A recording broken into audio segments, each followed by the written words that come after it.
Welcome to the Defensive Driving and Pedestrian Safety video. We are going to go over safe driving techniques around pedestrians. Defensive driving is driving in a manner that utilizes safe driving strategies to enable motorists to address identified hazards in a predictable manner. Defensive driving protects us from what is happening around us. This includes anticipating situations and making safe, well-informed decisions, especially around pedestrians. At MV, we use the 3 A's of defensive driving: attitude, awareness, and actions. Let's talk about those. Attitude stands for maintaining a positive attitude. This will help you make the right decisions and reactions in all driving situations. Awareness means to stay alert and expect the unexpected. Don't get complacent during familiar routes. Actions are what you do to keep your passengers safe. You are in control of your actions and how you choose to respond. Pedestrians and bicyclists don't have armor. Regardless of whether someone is on foot or behind the wheel, we must do our part to look out for another because pedestrians are no match for a vehicle. Here are a few tips. Always look out for pedestrians, especially in hard-to-see conditions such as night or in bad weather. Stop before the crosswalk or limit line to give pedestrians walking along this path an appropriate cushion of safety. The crosswalk is designed as a pedestrian crossing location, so this is an area that we need to be looking for pedestrians. Slow down and be prepared to stop when turning or entering a crosswalk where pedestrians are likely to be. Be cautious when backing up, as pedestrians, especially young children, may move across your path. Follow these tips and drive defensive to keep yourself and the pedestrians on the road safe.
Working in the transit industry, you already know a lot about customer service. Meeting customers' mobility needs is what you do. You have been a customer yourself for most of your life, so you know excellent customer service when you see it, be it at a restaurant, the grocery store, or anywhere else. Let's watch a few examples of customer service interactions, and you judge for yourself.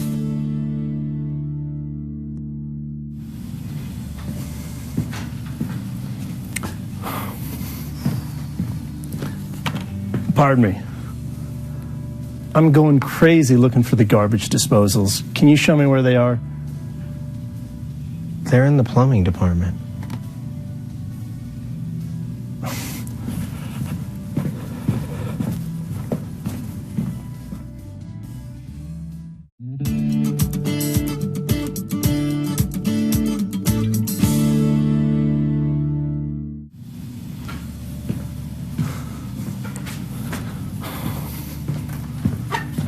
Pardon me. Yes. I'm going crazy here trying to find the garbage disposals. Can you show me where they are? Yeah, they're in the plumbing department. I just installed one of those in my house last week. In fact, if you need the whole unit, you're going to need to get an electrical cable too. I'll just show you where everything's at. Thank you very much. Yeah, no problem. Just follow me. Great.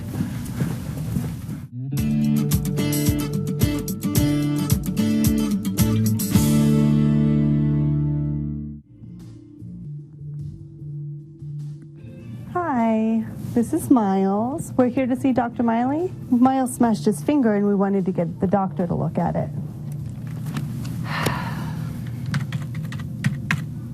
Oh, I think you made a mistake. It says here the appointment's tomorrow. Came on the wrong day. But I just made the appointment. No, don't get mad at me. I'm not the one who made the appointment on the wrong day.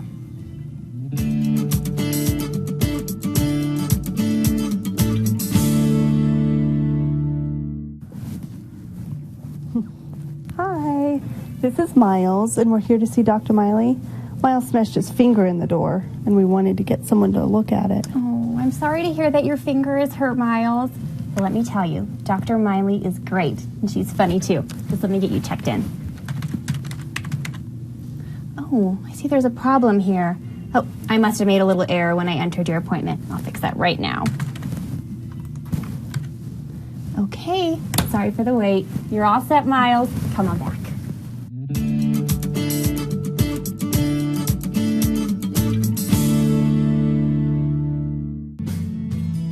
Good customer service is customer-centric. It is about them and meeting their needs in a polite, respectful, professional manner. Customers react to your appearance, your attitude, what you do for them, and how you do it. Providing excellent customer service involves more than just reacting to customers' needs. You should anticipate them, ask for feedback on how you can do better, and always look for ways to improve. And finally, keep in mind that customers are going to tell their family members, their friends, and perhaps the world about how you treat them.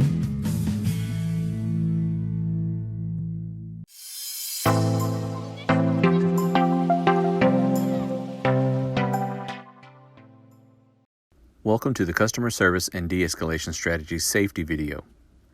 It's important to provide excellent customer service and also have the ability to de-escalate a tense situation with an upset customer. What do customers expect? Ask yourself that question and think about what you would want as a customer. Not just on your bus, but anywhere you are in the position as a customer. You want respect, right? Not just that, but as a customer, you want the service and or the person providing the service to be knowledgeable, courteous, and reliable. As a professional operator, you need to treat customers the way they want to be treated. However, every now and then, you may encounter a situation with an upset customer that you will have to de-escalate. When dealing with customers, it's important to remember not to take things personally and to not let it affect your attitude. Use your self-awareness and situational awareness to prepare for potential conflicts. Maintain your professionalism and use effective communication strategies. This can help calm a hostile customer and diffuse a potentially violent situation. You never know what the attitude your passengers has chosen to be in, but yours must always be a good attitude. Here are a few tips that can help you out. First step is to park your bus in a safe location so you can talk with the upset passenger. Assess the situation and see if you know what the issue is. Stay calm and try to calm the passenger. Listen to the passenger and let them know you will try and resolve the issue. Do not ignore, humiliate, or back them into a corner. Stay engaged with the customer and let them know you are concerned. You should always be focused on de-escalating the situation and not responding in a way that will escalate it. If you respond calming, it will let them know that you are in control of the situation and you will help and take care of their concerns. If the situation becomes physical, you will need to take action to protect yourself and your passengers.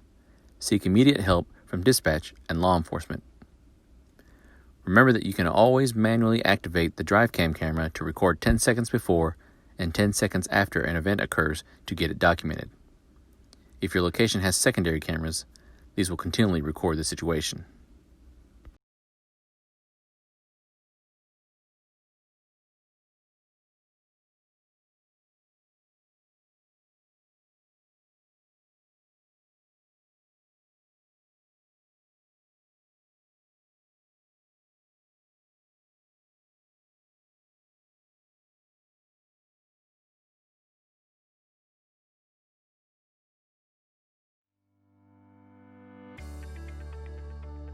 Welcome to the SMS Awareness video.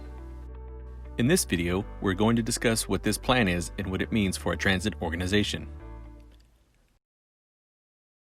On July 19, 2018, the FTA published the Public Transportation Agency Safety Plan Final Rule.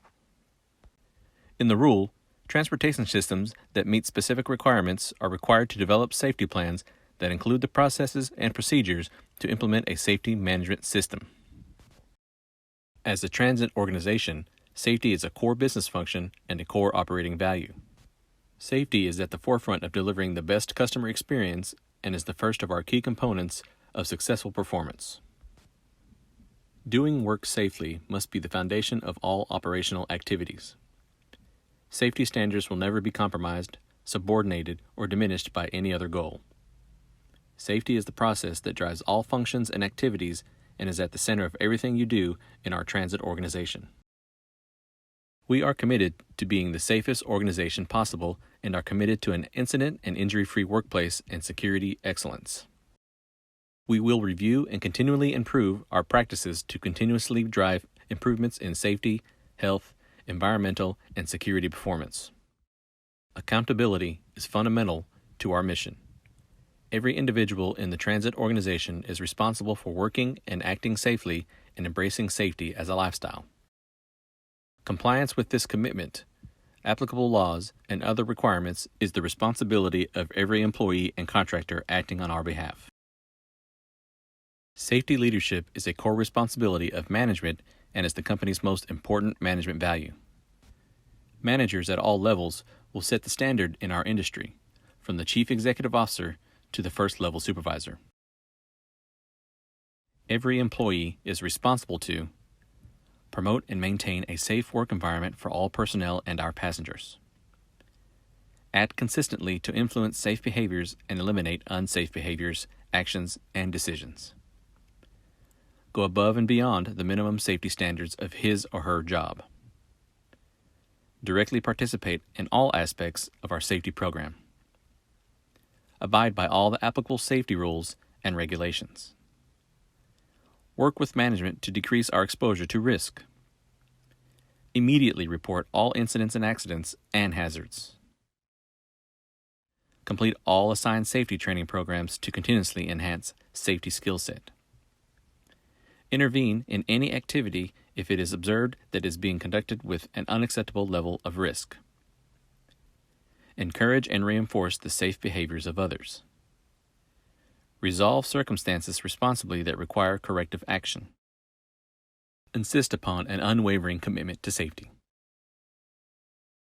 Transit organization leadership is committed to supporting this statement and with the resources and accountability necessary to achieve safety excellence.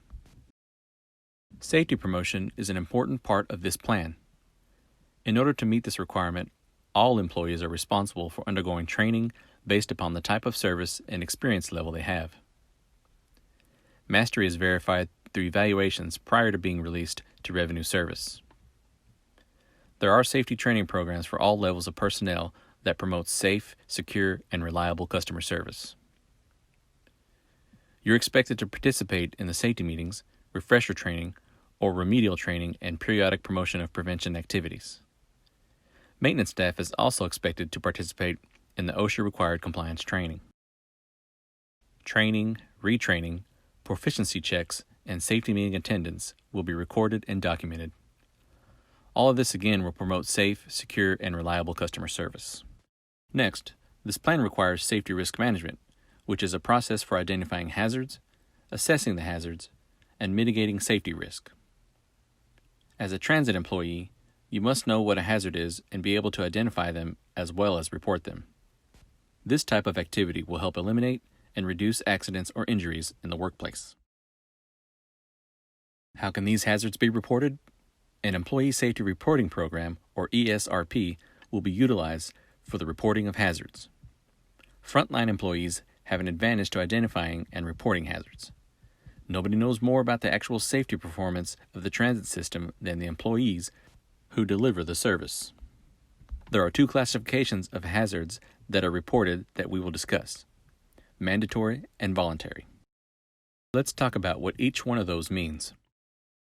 Mandatory means employees must report hazards that are compliance-based and address regulatory issues. Employees are required to immediately report every incident and accident. An employee's failure to report or provide false information of an unsafe hazard or act could result in disciplinary action, which your supervisor will review with you. Voluntary means employees are strongly encouraged to report hazards and can report anonymously. Every employee is empowered to report any unsafe hazard, concern, or risk to their supervisor or senior management without fear of retribution or penalty. Employees will have the option to report anonymously to maintain confidentiality. The ESRP is non-punitive, and employees will not be disciplined for the act of reporting the hazard or near miss. However, employees must report hazards that are compliance-based and address regulatory issues, such as drug and alcohol violations or accidents, as an example. Some samples of hazards that can be reported are safety hazards in the operating environment, for example, county road conditions. Policies and procedures that aren't working as intended, for example, insufficient time to complete pre-trip inspections.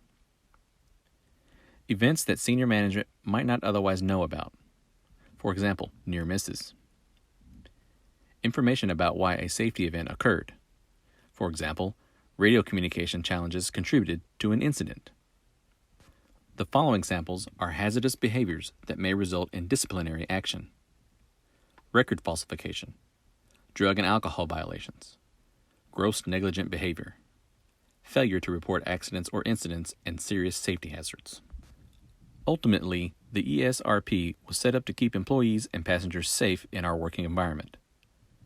Reporting and keeping track of hazards will help us mitigate those hazards and improve safety overall, enabling us to provide excellent customer service. We encourage all employees to feel comfortable in reporting any and all hazards. This could help prevent an injury or accident, or even save a life. This is all part of our Safety Risk Management Program. Safety Risk Management means a process within a transit agency's Public Transportation Agency Safety Plan for identifying hazards and analyzing, assessing, and mitigating safety risk. Some of the terms we use when thinking about SRM: risk, the composite of predicted severity and likelihood of the potential effect of a hazard. Hazard means any real or potential condition that can cause injury, illness, or death, damage or loss to the facilities, equipment, rolling stock, or infrastructure of a public transportation system, or damage to the environment. Consequence, an effect of a hazard involving injury, illness, or death, damage to or loss of facilities, equipment, rolling stock, or infrastructure of a public transportation system, or damage to the environment. Event, any accident, incident, or occurrence. Let's talk about those three for a little bit. A hazard is a real or potential condition, can cause a consequence, but is not an event. A potential consequence is not a real or potential condition, can be caused by a hazard, and hasn't happened yet, but could be similar to a past event. An event is an accident, incident, or occurrence. Is not a real or potential condition because it's something that has already occurred. Let's practice. Take a look at this photo and see if you can identify a hazard, consequence, or event. Now, determine if the item listed is a hazard, potential consequence, or an event. A passenger could slip on the snow or ice at the bus stop and fall, resulting in a serious injury. This is a consequence because they could slip. It hadn't happened yet, but has the potential to happen. Snow and ice obstructing the bus stop area. This is a hazard because it is a real or potential condition and can cause a consequence. Snow pile obstructing bus operators' line of sight. This is also a hazard because it has a real or potential condition and can cause a consequence. Let's say a passenger slipped on snow and ice and fell on the street, suffering a personal injury that is not a serious injury, and the passenger received medical transport. This is an event because it did happen. Because the bus operator may not see a cyclist entering the intersection from the cross street, the bus could collide with a cyclist, resulting in a serious injury and property damage. This is a consequence because they could collide. It hasn't happened yet, but it has the potential to happen. Recognizing hazards and learning from the consequences will give us the opportunity to learn from them and mitigate the risks. To ensure ongoing safety of the system, we have the safety assurance component of our SMS. Safety assurance will help us to ensure that mitigations put in place to manage safety risk are working as intended, and any potential safety issues are identified early, and that we are meeting our safety objectives. We will be ensuring compliance with our operations and maintenance procedures and ask for your help in reporting through the ESRP anything that you don't think is working as intended. We hope this video has helped you understand what the principles of the safety management system are and what role you play in this as a transit employee. Our SMS is designed to keep you and your passengers safe, ensuring that we provide excellent customer service. Thank you.